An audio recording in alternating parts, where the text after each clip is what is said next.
In today's show, we're recapping the action from Tuesday in the NBA. Michael Bolton. Thanks, Josh. It's Michael Bolton here, and it's time for another episode of the Locked On Fantasy Basketball Podcast. Let's get to it. Let's get to it, indeed.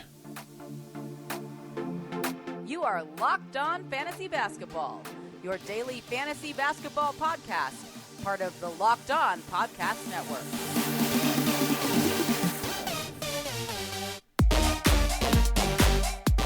Hello and welcome to the Locked On Fantasy Basketball Podcast, brought to you by Basketball Monster. My name is Josh Lloyd and I am the lead fantasy analyst at basketballmonster.com. And you can find me on Twitter, as always, at redrock_bball and on Instagram at Locked On Fantasy Basketball. Thank you for making Locked On Fantasy Basketball your first listen every day.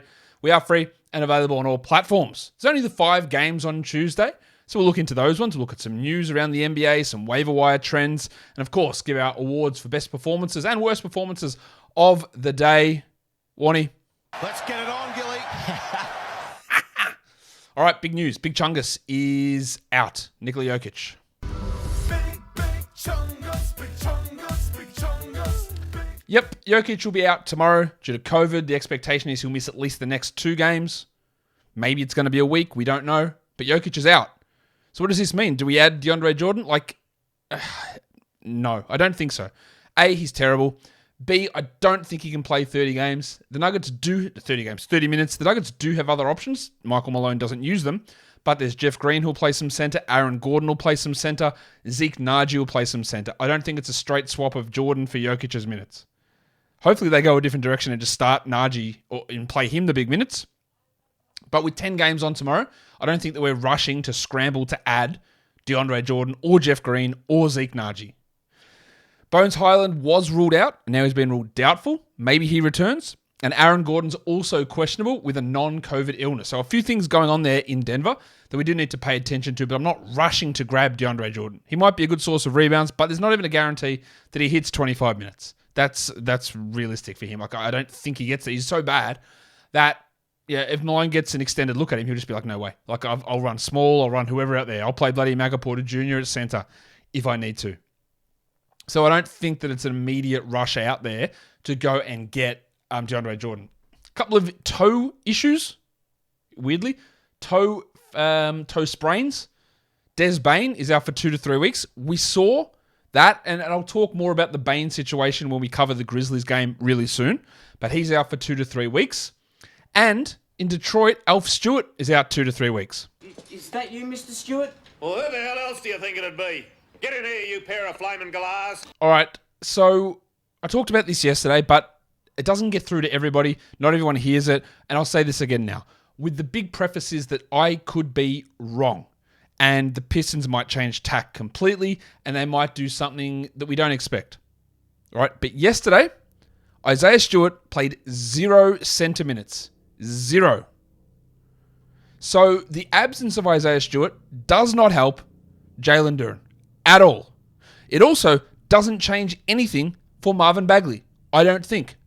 It's not exactly the same, and I know the confusion's there because Stewart had been their starting center every game, apart from the last one.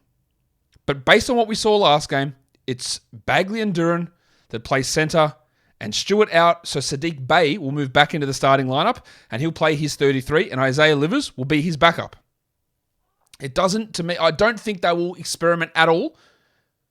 Well, they might experiment. They won't go with a consistent run of Bagley and Duren together. They don't need to, and it doesn't make sense for them to do it. So in the past, while Bagley was out, if Stewart was out, yes, Duren was the ad. But not now. Because the minutes that Stewart is playing is exclusively at the 4, and Duren will not play there. Again, they might change their mind. Dwayne Casey might change what he does and decide that he's going to run Bagley and Duren out there and play Duren 25 minutes and get that combination together. I don't know that. But what I do know is that it didn't happen for a single second in yesterday's game. It just didn't happen at all. So I wouldn't rush. I'd keep it. I'm definitely going to keep an eye on it tomorrow, but I would not rush to go and add Jalen Duren based on this. It doesn't actually change anything for Marvin Bagley either. He's going to play his 27-28 minutes as the starter. Duren gets 19 to 20 minutes as the backup. And that's it. Now, you can still make the argument that 28 minutes of Marvin Bagley, if you are a points and rebounds whore, that you're looking for those numbers. That's fine. He does that. He'll be bad at free throws. He doesn't really block many shots. There's no assists. There's no steals. There's low volume threes. This is who Bagley is and who he's always been. And in points leagues, him as a starter is a 12-team league guy irrespective of Isaiah Stewart's injury. But I don't think that this injury to Stewart changes anything for Bagley. It does change a lot for Bay, who was at risk of losing 3 to 4, 5 minutes a game. Now he pushes back up and stays 33. It's of use to guys like Hamidou Diallo, who will play some more there, whereas Bay might have moved to the second unit and played more 3-4. Now he moves to the first unit and plays all exclusively as the starting 4, and Diallo gets the backup 3 minutes. It helps Isaiah Livers get some more minutes as the backup 3 and 4. It helps guys like Alec Burks get a few minutes backing up the 2 and the 3 as well as some at the 1. But I don't think it changes much for Bagley or Duran. I think they're locked in at 28 Bagley, 20 Duran, which is exactly what we saw yesterday. I think that is how things will run. The big winner, which again, it is weird to say considering he never actually lost, he only theoretically lost, was Bay, who was set to lose, and then he didn't because Stewart got injured. So that's a winner without actually ever having to lose something. And I hope that makes sense with a complete disclaimer that Dwayne Casey's a dickhead, and maybe we see Stewart and Duran or Bagley and Duran starting together playing 30 minutes each. I'll fall over, and I won't probably be able to get back up, but it might happen. But the available evidence that we have suggests that that isn't the case. And we will watch it tomorrow. Wendell Carter Jr. dealing with a plantar fascia issue. A lot of people are panicked about that because plantar fascia issues can be annoying. But he's not even ruled out for tomorrow. He's listed as questionable, which to me makes me think maybe it's not too serious. Now, if you want to take a flyer on someone, Mo Bamba's the obvious one. And 22, 24 minutes, 25 minutes of Mo Bamba's a clear ad. Right? So take a flyer. If you want to take a flyer on Bamba, absolutely no problem. That's what we preach. Having a streaming spot. Having an open spot so you can take flyers on guys. We don't know what will happen with Carter. Go and grab Bamba. See where we go with this. But we might go literally nowhere. So if I've got Carter, I'm not panicking. If Bumba's available, I'd take a crack because there is an opportunity that might appear and it might not. And it might be a waste of an ad, but that's all we can do. As I said, we will talk about Des Bane and his injury in a second. Top 10 most added players. Top 8 most added players over the last 24 hours. Timmy Hardaway up 17%. Again, this is a stream option for today. He's fine, but obviously not a must roster. Cam Reddish up 14%. Absolutely chasing the numbers from last game. That is the definition of chasing. We'll talk more about Reddish's performance and the Knicks' performance in their game against the Jazz later on. Malik Beasley up 13%, chasing some of his numbers, but he had been playing at least consistently better. That's not a bad ad, but that's one for today. Sohan for his week ahead. Larry Nance, absolutely must roster. Absolutely. Storm and Norman Powell. It didn't work too well today, did it? I don't think that Powell remains a 12-team league guy. And you want to know the absolute definition of chasing? Santi Aldama up 11%. So people went, oh my God, Jaren Jackson's returning. So let's go and add Santi Aldama because he had a big game last time out. You missed the boat, guys. You missed it. That is chasing. You do not get the value for the game that he played before you added him. It is chasing, the biggest definition of chasing ever. Aldama moved to the bench today, and his value's done. But you are adding him because he had a big game last game in a weird one-game outlier performance. Crazy stuff. Most dropped players in fantasy basketball. Dosunmu down 12%. I get it. He's not playing that well. 2-game week. See you later. KJ Martin down 11%. Yep, just a streamer to me. Kevon Looney down 9%. Yep, just a streamer to me in 12-team leagues. Rui Hachimura. Every time I say Rui Hachimura is one of the most dropped players, I go, why was he ever one of the most rostered or added players? Why did that happen? He's not a 12-team league guy. Shout out to DeAndre Hunter. He just isn't, and he shouldn't be rostered. Dennis Smith down 7%. He's still injured. Rozier and Ball are back. The most no-brainer one of all time. Alex Caruso, the Rabbit Hunter, down 7%. Be very quiet. I'm hunting rabbits. Easy drop. Christian Coloco down 6%. Why was he still rostered in 12-team leagues? I don't know. And DeAnthony Melton, the wave pool down 6%. Now, I get it. It's a weird schedule. They don't play till Friday, and he has been underperforming. I do get that. Personally, I would hold him, but I'd definitely be on the fence about it. So out of all of those guys that were dropped, the only one that I argue there is Melton. And even then, it's the most wet tissue paper argument of all time. I go, oh, don't drop him, please. Oh well, you dropped him. What am I going to do? Like, that's how I feel. Like, and I would have no problem with dropping DeAnthony Melton because I don't think his upside long-term is there. And in the opportunity he's getting now, he's not producing. And he doesn't play till Friday. Go ahead. No worries. Do it. Drop him. We love it. Today's episode is brought to you by Turo. Turo is the world's largest car-sharing marketplace. With Turo, you can book any car you want, wherever you want it, from a community of local hosts. Browse a huge selection of vehicles for just about any occasional budget across the US, the UK, Canada, and coming soon to Australia. Book a spacious SUV or minivan for a family road trip, or get a classic or luxury car for a special event, birthday, or holiday. Find affordable economy cars if you're on a budget and just need to get from A to B. Or you can test drive that new electric vehicle that you've had your eye on to see how it fits your everyday life. Many Turo hosts can even deliver the car right to you. Every trip is backed by liability insurance, and terms and conditions and exclusions apply. Forget boring rental cars and find your drive at Turo.com. Built Bar is back. Built Bar, I'm trying to ignore the stuff that you've got written on this ad read because it's crazy. All I need to tell you is that Built Bar is bloody good. Now, that's not part of their read. They're telling me to pause ads and to use all this jive-talking slang. You gotta try this. I'm talking about Built Bar's new reimagined flavors with the cookie dough topper and the coconut brownie topper and the coconut brownie bar. Do they sound appealing? I don't know. But me talking like that sounds like I'm an absolute dickhead. But you know what? I'd only be a dickhead if I didn't order Built Bar. And I'm sure they hate this ad read. But you know what? You guys know about Built Bar because you know how much I love it. And they've got all these new flavors now. White chocolate peppermint granola. Bang. Candy cane brownie puff. Bang, bang, bang. Who doesn't love a candy cane? Who doesn't love a brownie? Who doesn't love a puff? Big puff fans out there. Built Bar's got it all for you. And they're revolutionizing nutrition as we know it. 100% real chocolate, but somehow 130 calories, and low in sugar. Very low in sugar. So low in sugar, in fact, that Yvonne Fournier looks at it and goes, wow, my production's even higher than this sugar. That's how low it is. Sink your teeth into that first bite, it'll change your life forever. Yes, it will. You'll start measuring time based on before tasting Built Bar and after tasting Built Bar. So get 15% off your order right now by using the code LOCKEDON15 at built.com. Built Bar, or Built, sorry. You've got to try this. Built Bar. It's built different. Just hire me for your marketing, Built Bar. Let's go to game one. The Memphis Grizzlies and the New Orleans Pelicans. That Built Bar ad makes me lose my mind every time because I can't keep it under control. I can't keep it professional. It's such a weird ad. I don't know what to do.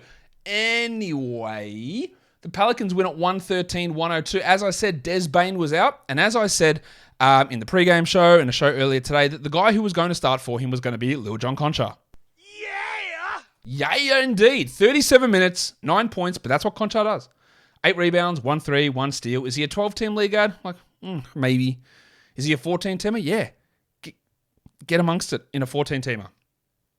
Tyus Jones did play with Ja Morant, but only 20 minutes, 3 points, 3 assists. He's definitely not a 12-team ad. He's a streamer for 12s. 14 teams while Bane is out, and that is it. But that's the impact. Don't look at this game. Don't. I'm warning you. Do not look at this game and go, see, I knew it, Josh. I knew it. Bane was out, so Brandon Clark was going to go off. Absolutely nothing to do with it. Nothing at all. Let's look at Clark. He had 33 minutes. 15 and 13 with 3 blocks. It's a fantastic game. It's a fantastic game. It brings him to 160th on the season. So what do we make of this? I am burying the lead a little bit here. Jaren Jackson was back. All right. So there's lots of ways that you can... I don't know the right answer to this, but there's lots of ways that you can read this. Bane is out, so we played Clark more. Doesn't add up. Doesn't make sense. Jaren Jackson's back. We love the Jackson and Clark pairing.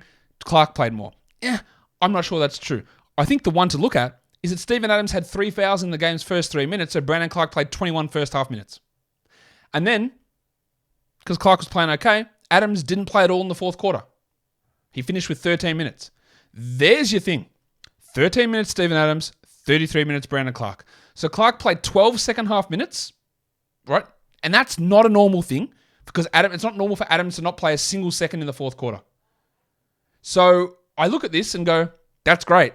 I think there's absolutely nothing with this Brandon Clark performance that makes me think this is what's happening moving forward. Don't be surprised when he plays 18 minutes next game. That would be my guess. But foul trouble throws so much off. When so many think Bane's out, Jackson's in, and foul trouble, which one's real? To me, it's Bane, doesn't matter. Jackson, doesn't matter. Adams, 3 fouls in 3 minutes. Yeah, matters a lot. Matters a lot. And Clark played well. It also was useful because the Pelicans, well, their big fella, Jonas Valanciunas, he got into foul trouble too. Jonas Valanciunas. So they were playing small down the stretch. They didn't really need Adams in there. So we'll talk about that more as well. But there's just so many factors leading to this being a one-off fluke performance from Brandon Clark that I don't care to add him. But as with everything, I could be easily wrong, and maybe this is the springboard that he needs to become the Larry Nance of this team, the pseudo-starting center who comes off the bench. Doubt it, but that's a possibility. Morant had 36 and 8, 4 assists, 3 steals, including one of the most ridiculous dunks you'll ever see. Changed hands midair to dunk it. He loves over-celebrating after every bucket. Though, you know, do you know something that's annoying to me? It's not annoying, but there's no way to fix it. Is in the NBA, right? Ja pulls off this move. It was this great move, gets up in the air, changes hands, dunks it down, and it's worth like 2 points. It's worth like 2% of the final score. And then he goes and celebrates. It goes down the other end. Trey Murphy hits a 3, which is already a better play in terms of the scoreboard versus what Morant just did. Like that's a huge play. But you can't actually celebrate. It doesn't have that big of an impact on the game. It's still just 2 points. And I don't know why that bothers me. It's like I wish that we get these big plays and these huge efforts that turned into more than just hitting the same value as hitting 2 free throws. Because the excitement level of them is very different. And that's a complete aside that you can do or I can do nothing about. Dylan Brooks, you're going to be shocked at this. He had 19 points and also missed a lot of shots. He had 18 total shots for 19 points. That's 33% for those of you counting at home, and he remains dreadful. He only had 2 rebounds and 1 assist, and you don't want him in a 12-team league, I don't think. Points leagues, sure, maybe with Bane out. As for Adams, don't drop him based on this. Oh, Jackson's back, so he didn't play. It was just a weird foul trouble game. We can make that assessment in a week or 2 weeks, but we don't make it now. 2 and 5 for him. And as for Jaren, he played 25 minutes, he shot 21%. Brutal. 7 and 6 with 5 blocks. Don't do anything stupid about it. Don't panic about it. He could have had 7 blocks easily. He had one which was called a goaltend. He had another one which he blocked, but there was a foul on Concha underneath. I can't remember who it was going up. Could have had 7 blocks really easily in his first game back. Pretty good stuff. Santi Aldama played 25 minutes. Okay, Jackson on a minutes limit. I don't care. You can jack Santi Aldama off, so the 11% of people who added him, see ya. Get that garbage out of here! All right. Let's look at the Pelicans. We talked about CJ McCollum struggling a lot with his shot. It fell. 30 points, 7 triples, 37 minutes, 9 assists. A great game. He'd been bad, but this was a great game. Larry Nance, 31 minutes, 19 and 7 with 2 blocks, 80%. I posited that maybe with Zion out, it might actually hurt Nance because he doesn't play power forward at all. The second part of that was true. No minutes at the 4 whatsoever. But the minutes went up because Valanciunas struggled and then got into foul trouble. Nance is a must-roster player. They play again tomorrow. I will be intrigued to see that if Zion is out and Valanciunas gets off to a decent start, if we don't get a 28-minute Valanciunas, 20-minute Nance split. I'm not ruling that out, but you still got to roster him. As for JV, it's really bad. I am not dropping Jonas Valanciunas at the moment, but 2 points in 14 minutes is bad. 3 rebounds. He played like 6 minutes in the first quarter, and then what did he do? Then he played a couple of minutes at the end of the half and then picked up 2 fouls. But what then happened at the start of the third, he picked up 2 quick fouls, garbage calls, but 2 quick fouls, and that was it. He never returned. So while the minutes have been going down, this is a low-level, bottom-out outlier. He could easily play 25 next game, especially if Zion sits. Don't panic with this. Don't drop. Panic. Don't drop. We'll reassess it in a few more games, but this is not the norm from him. Herbalife Jones also had early foul trouble and finished with 4, so he played 23 minutes. He had 10 points with no steals and 2 threes. His production's off again. You don't need to roster him in a points league, 12-team points league. Forget it. No point. Absolutely none.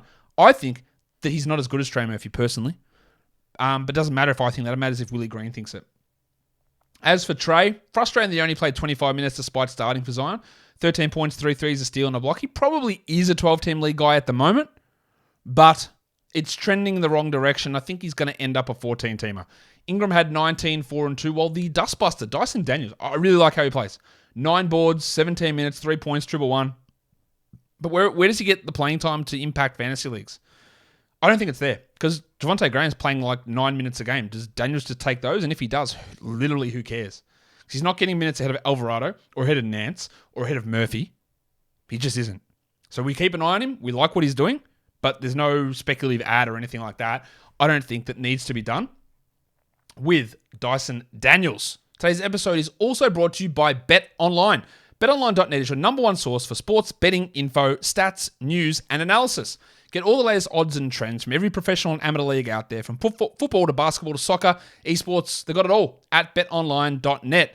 Always the fastest and always the easiest way for you to get your betting fix. If we look at week 11 in the NFL, I think it is, can the Eagles bounce back against Jeff Saturday's Indianapolis Colts? 6.5 point favorites the Eagles are in that bounce back game. They're looking to solidify themselves at the top of the NFC. So can they do it? Well, you can find all the odds for NFL and college basketball and NBA over at betonline.net, which, of course, BetOnline is where the game starts. The next game, it is the Clippers and the Dallas Mavericks. The Mavericks get the win in the end by, 103-100. Good win for Dallas, obviously, to get the victory over the Clippers. They were up big, though. The Clippers did come back pretty strong to get that final result. There was no Kawhi Leonard, of course, for the Clippers, but John Wall did return, and then Luke Kennard left after 3 minutes. So still rotation stuff that we've got to pay attention to, or rotation things that we're still not 100% sure of in terms of how they're all going to go.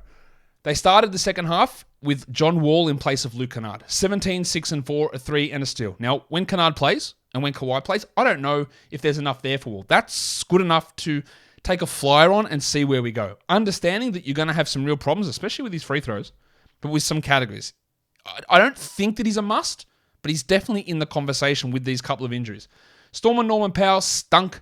5 points on 20%. He's going to be better than this, but this is, a month of bad shooting from Powell? And he'd gotten by on some shooting, which I said for 2 years, at some point this is going to regress. At some point it's going to regress. And it didn't. And I thought, all right, this is him now. Maybe it's not. I don't think he's a must-roster player. Paul George, 23, 7 and 6, 10 turnovers. Great. 8 of 8 from the line. And Batum, out of nowhere, 22 points with 7 triples. So outside of one free throw late, all of his points were on threes. Do not react to this at all. He's averaging 14 fantasy points per game before this. Do not react at all. Marcus Morris keeps it going. Just keep going with him until at least Kawhi is back and sort of established and we see Morris drop off. 18, 3 and 4 for Marcus, while not much else going on there. Zubac struggled a bit. He still had the 2 blocks, but 3 and 7 there. He started to fall off a bit outside the top 100 over the last week. The Mavericks, Luka Doncic. Oh, stunning. Yeah. 40 minutes, 35 and 11, 2 triples, 3 steals. How about the free throws? Oh, yeah, that's good. 11 of 11 from the line and 50% from the field. Not perfect, but pretty bloody close for it. Well, Dorian Finney-Smith, he saw Nick Batum and went, you're going to make all your scoring come from 3? I'll do it too. 21 points with 7 triples for Finney-Smith. He still has been bad, and I still wouldn't rush to grab him. That's a good game, though. And it was finally a good game from Reggie Bullock. 13 points with 4 triples, and I don't care. Simple as that. Dwight Powell started, had 3, 2, and 5. We don't really care about him outside of deeper leagues and streaming. While Hardaway went scoreless in 22, so yeah, missed all 7 of his shots. Very hard to use him outside of streaming. And let's talk about our Lord and Savior, Jason Kidd. Yeah, him talking, C-word. Yeah, C-word. He was on track for more minutes. Okay, he was on track for more minutes last game, but he got into foul trouble, did he, Jace? That's why he didn't play him. Nah, I think you'll see his minutes go up. So, of course, he plays fewer minutes. Every coach lies all the time. Just don't say anything, mate. Just say, we'll see. All right, that'll annoy me, but just don't lie about it. Like, what's the point? Anyway, 15 and 7 for Woody in 24 minutes. So much for minutes going up. He was 1 of 4 from the line. There's going to be these frustrations with Woody all season. Low minutes, fluctuating minutes, bad percentages. He's not as good as the counting stats would tell you that he is. And then on the Buy Low, Sell High show today, we talked about Spencer, didn't we? Saying, hey, what's wrong with this bloke? Like, why is he shooting so well? Well, he didn't. 2 points on 25% shooting. 2 triples on 25% shooting from 3. He ended up with 16, 3, and 6. Still, the steals have got room to regress, but we knew there was going to be some sort of drop. Before this game, he was the 7th ranked player over the last week, which of course is insane. but we knew there was going to be some shooting regression. He also, the free throws, we talked about them. He shot 67% there, 2 of 3. That's going to regress. And the next thing that needs to come is the steals. So still not a bad line. There's more regression to come, I think, for Spencer Dinwiddie. Maxi Kleber did have an injury. Oh, by the way, yeah, sorry. Jason Kidd, Christian Wood's going to get more minutes. McGee's out. Kleber gets hurt. Plays fewer minutes. Look, you throw your hands up in the air, don't you? And you go, what am I supposed to do with that shit? Why tell me something? And then you do the complete opposite with it. That's the frustrating part about trying to being able to project this sort of thing.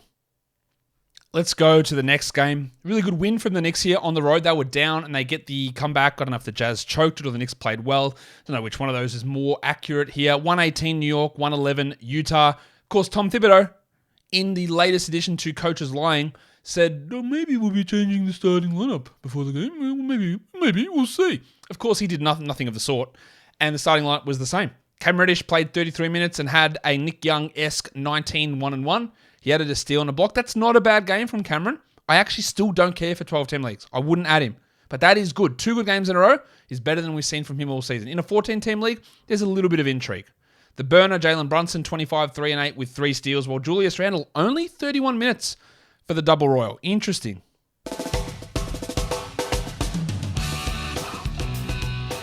15 and 5, a subpar game, 1 assist. And the reason is because the bench, stop me if you've heard this before, the bench, led by Emmanuel Quickly and Obi Toppin, got them back into the game. I don't know how many times that's happened over the last 3 years, but no, we could never play them big minutes, never start them, never give them a big role, never. Even though they bailed my ass out every time. Well, not every time, but you know what I mean. An absolute mushy turd sandwich of a game from RJ Barrett. But if you love points, you'll say it's okay because he scored 18. But he hit no threes. He had 3 rebounds. He had no steals. He had no blocks. He shot 28 from the field. And he was 57 from the line on 14 attempts. And that is called urinating on your value. Last game was bad. This game was worse. But if you have RJ Barrett on your fantasy roster in a category league, you look at this and go, like it's like Michael Bluth opening the bag that says dead dove inside, and he opens it up. He's like, I don't know what else I was expecting. Like RJ Barrett, shit fantasy game. Yeah, I guess so. Like this is who he is. All right, this is who he is. He had a good little stretch. I think he's better than this game, but this is who he is. Bad defensive stats, low volume threes, low rebounds, and bad percentages on high volume, and it hurts a lot in category leagues. Let's talk about Isaiah Hartenstein. Not great, but there are reasons. 3 fouls in the first 5 minutes, so he got benched. And then the Lionheart, Jericho Sims, played a lot in a row and played well. You just made the list. And then Sims, of course, fouled out as well. So Hartenstein closed the game. 22 minutes, 2 and 9 is still in a block for Isaiah. I would still hold him. This game finally knocks him out of the top 100 for the season. And I don't know what happens when Robinson comes back. But I'm not here to tell you that Hartenstein's this great player you have to hold on to under every circumstance. I'm not. I think he's good. I think he can be a good player.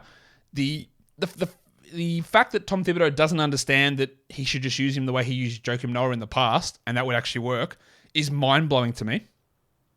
Look, Isaiah Hartenstein having a 7% usage is a crime against NBA coaching. Like, it's ridiculous. But it's what Thibodeau does, and it's the worry we had in the preseason. That we've got this guy who can be a really good player, but if he's going to use him the way he used Nerlens Noel, it's going to not be good. And he's used him the way he used Nerlens Noel. We keep an eye on it. We watch it. I would hold. I get it if you want to drop. You're not losing huge amounts because Thibodeau is never going to fully integrate a system to allow Hartenstein to do what he can actually do. Toppin had 9 and 6, but still, despite playing well, only played 18 minutes because, Thibodeau. While Quickly had 26 minutes, 13 points, 4 steals, and 3 threes. That's really good. I don't trust it at all. Not that I don't trust Quickly to be a useful 12-team guy. I don't trust him to get 26 minutes a night. So leave him for 14-team leaguers, stream him, see what happens. That's probably about it. Also, interesting, only a 9-man rotation. Evan Fournier, DNP. Quentin Grimes, the jewel of the failed Donovan Mitchell trade, DNP. I don't know if his foot's still sore. I don't know if Thibodeau's a dickhead. I don't know what it is. But he didn't play. So obviously, you don't want Grimes in 12 or 14 or 16-team leagues. This is not the minutes there. Interesting. For the Jazz, Olynyk just dropped a casual 27 and 11, obviously a must-roster player. Conley 10, 4 and 7 with 4 steals, obviously a must-roster. While Markkanen is slowing a little bit, but still 13 and 6, 2 blocks, 2 threes. Great. Guess what Walker Kessler did? He blocked a shot. Cool. 100% shooting. Cool. 7 rebounds. Cool. Still only 18 minutes.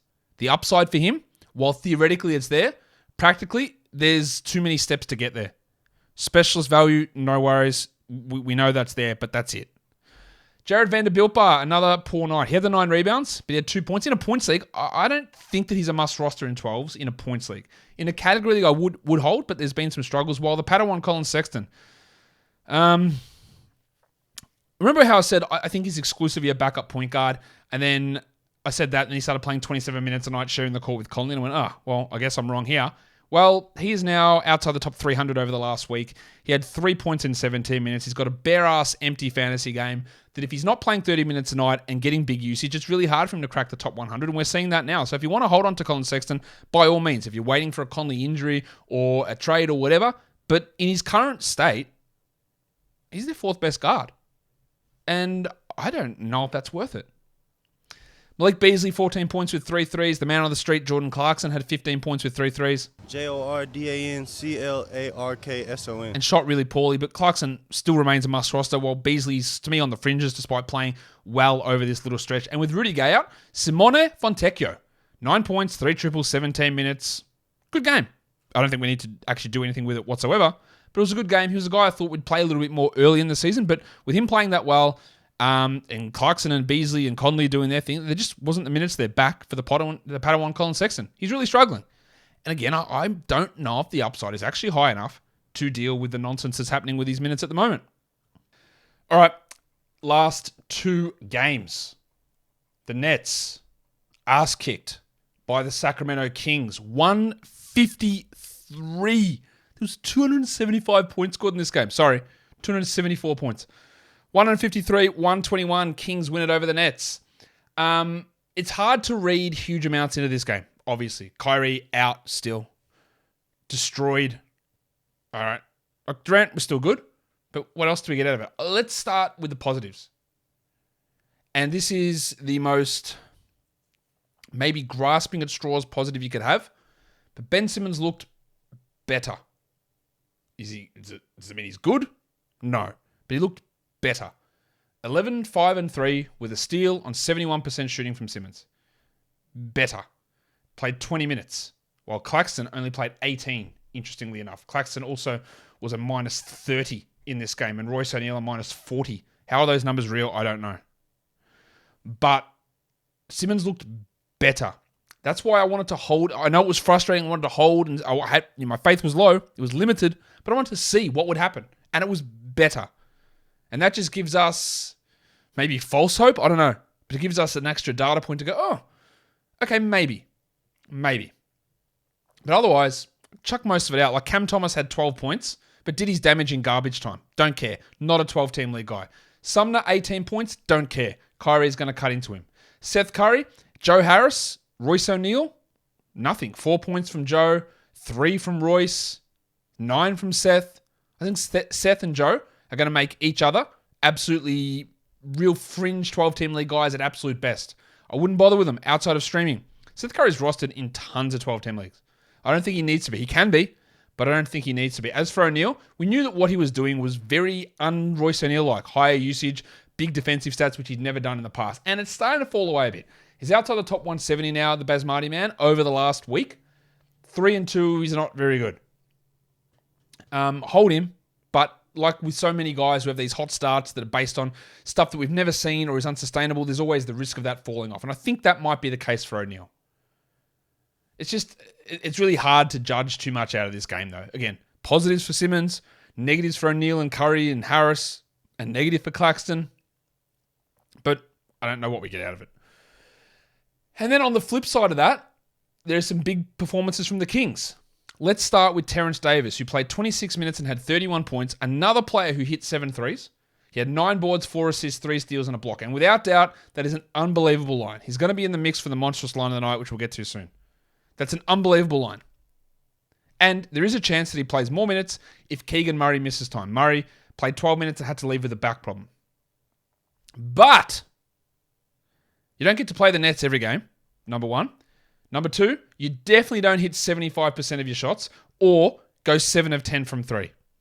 You don't do it. You just don't. So can he get extra minutes if Murray is out? Sure, he can. I have seen Terence Davis do this lots of times. Maybe over the course of his career, he's had little moments where he does this. But it's one of those things, again, a player goes down, the player steps up and does shit that's unsustainable, and it's not just based on minutes. 3 steals, I don't care if he gets 26 minutes every game, he's not getting 3 steals. I don't care if he gets 26 minutes every game, he's not having 7 threes and 31 points, or even 9 rebounds, or shooting 75%. It's one of those things that tends to bury into our heads where we look at it and go, well, the opportunity's there, and look what he did in that opportunity. When those two things, he could have easily played 35 minutes or 26 minutes here and shot, instead of what did he shoot, 12 of 16, he could have shot 6 of 16. And then that's like 16 points with 2 threes, grabbed 1 less rebound, not got the 3 steals, and then just go, yeah, all right, maybe. So everyone's going to rush to grab him. Tomorrow's show, I feel really confident in the waiver wire show that I do that he's going to be there as one of the most added players. I feel really confident about that. And I get it. And I understand you take a flyer on it, but is he guaranteed 30 minutes if Murray is out? I don't think so. Is he guaranteed to be this good? Well, it's actually the opposite. He's guaranteed not to be this good. So weigh it up. Take a flyer, by all means. But just be aware of that. Sabonis, 17, 7 and 7. Herter, 19 with 5 triples. Everyone was good. Even the pencil Harrison Barnes. Barnesy. 16 points, 21 minutes for Barnes. With Murray out, or if Murray misses, I might consider Barnes as maybe a 12-team ad. Long term, again, I don't think he is, but that might work. Malik Monk, only 17 minutes, but 15, 3 and 6. It's enough for me to hold him on the rosters I have him. It's not massive. 17 minutes is not that encouraging. But the rest is good, and the production's still there, and I am still going to hold. Barely. As for Murray, I'll hold, and we'll see what happens. But a lot of this game, on both sides, we can throw out, and just make sure that a desperation stream grab of Terence Davis doesn't lead you to dropping someone valuable. Just that's probably the most important part. Grab him by all means, but really, really watch what you do. Really watch who you drop in order to get that in, which might be literally the best performance he has of his entire career, and you've dropped someone who's more useful. Just really be cautious with it. The last game of the day, the Spurs, they were up, and they choked it away in the end against the Blazers, 117-110. How about the big fella, Jakob Poeltl, 31 points. 14 rebounds, 5 assists, and a block. Really good. And it's actually 60% from the line, which is good for him as well. But, like Terence Davis, he shot 82%. Now, he's got more of a chance of sticking close to 70 than Davis does, but he is really playing well. The old horsecock, Keldon Johnson. Whose horse is that? 20 points with 5 assists and 2 steals. We love that. While Vassell had 21 with 4 threes, a steal and a block. We also love that. Both those guys playing well. Jeremy Sohan with good minutes. Zohan now! 2 blocks is good. I think he's going to be an excellent defender. Whether the rest of his game comes along, I don't know. But 6 rebounds, 4 assists. He's got 3 more games this week. Hold. While Trey Jones returned, shot 17%, but add 9 assists and 3 steals. Got to still hold him. Keita Bates-Diop moved back to the bench, but still played 26 minutes, which is interesting because in the 2 games prior, he'd combined for 2 minutes. So that is hard to get your head around, but Branham's out, Langford's out. Would he be the guy that loses out when Langford returns? Probably. Not the best night from Goldfinger, Charlie Bassey. 6 points, 5 rebounds, and a block on 75% shooting. The reason we added him is he's been playing well, good per minute guy, with 5 games. And we still ride with it. 3 more games to go, still ride with Bassey. He can still be useful enough with 3 more games this week. But our expectation was never he was going to play 25 a night. It was never that he was going to take over from Jakob Poeltl. We didn't even have the expectation that he would remain ahead of Zach Collins when he returned later on. But the opportunity that arose for us now with 5 games meant that we added him. So don't get annoyed at it. This is the right move to make, and it still remains the right move to make. You still got to hold on to Charles Bassey for the rest of this week. On the Blazers side of things, well, the sell high on Jeremy Grant is still well and truly in effect. In fact, it's amplified. 29 points. He shot 75% from 3 with 6 triples and 8 rebounds. I assure you that Jeremy Grant, who is a top 10 player over the last week, will not remain a top 10 or 20 or 30 or 40 or 50 or 60 player. Maybe I can't assure you he won't be top 60, but I can assure you he won't be a 75% shooter. So that sell high is very much in effect. Lillard had 22 with 11 assists. And Josh the Hitman Hart, finally, the shots went in. Didn't take them, but 3 or 4, fine. 75%, we love it. 7 boards, 5 assists, 3 steals. On the Buy Low show, we love that. Simons, just an Anthony Simons line, isn't it? 23, 3 and 2 with 5 triples. This sort of lack of production in other areas, outside of points and threes, is what keeps him as a back-endish sort of guy. And Yusuf Nurkic, he was getting cooked by Pirtle. That's why the low minutes. 9 and 5 in 15 minutes. Minus 21. By far a team worst. He just got cooked. And that meant Drew Eubanks played 33 minutes. 9 and 7 with a steal and a block for Eubanks. Don't need to do anything with that. Don't drop Nurkic. Don't add Eubanks. He just got cooked. Easy stuff. Shaedon Sharp had 13 in 23 minutes. He shows some really nice flashes. I worry that he profiles a little bit like a Simons and that he might be a guy that fills it up and scores, but our other categories might be lacking. Still like him dynasty-wise, but he's obviously nowhere near a 12 or 14 or 16 team 16 team league this season. Let's go to the lines of the night. The monstrous goes to, along with the waiver wire line of the night, Terence Davis. I just had a whole talk about where his value lies and what we do with that. The young gun of the night is the Lionheart, Jericho Sims. You just made the list. And your dud of the night, no shock here, is Rowan Barrett. Just a disgustingly bad performance with your percentages. Your top 10 players in category leagues for today. Number 1, Terence Davis. Followed by Luka Doncic, Jakob Poeltl, Domantas Sabonis, Paul George, CJ McCollum, Brandon Clark, Kevin Durant, Jalen Brunson, and Kelly Olynyk. Your top 10 players rostered in under 50% of leagues. Davis, Clark, talked about the circumstances around their big games. Nico Batum, I don't care for it at all. Dorian Finney-Smith, 14-team leagues. Jericho Sims, not interested. Emmanuel Quickly, if only, but I doubt it. Edmund Sumner, no. Cam Reddish, maybe in 14-team leagues, but honestly, I don't really see it as a 12-team league guy. Drew Eubanks, no. And then Obi Toppin, yeah, maybe, sure. By maybe, I mean absolutely no way, while Tom Thibodeau is in charge. Top 10 players in points leagues. Doncic, Terence Davis, Morant, Poeltl, McCollum, Brunson, Olynyk, Brandon Clark, Kevin Durant, and Jeremy Grant. And that will do it for me today. Don't forget to follow this podcast on Apple Podcasts, Google Podcasts, Stitcher, Spotify, and on Odyssey. And if you're on YouTube, you thumb it up and you leave those comments down below. Guys, we are done here. Thank you so much for listening, everyone. See ya.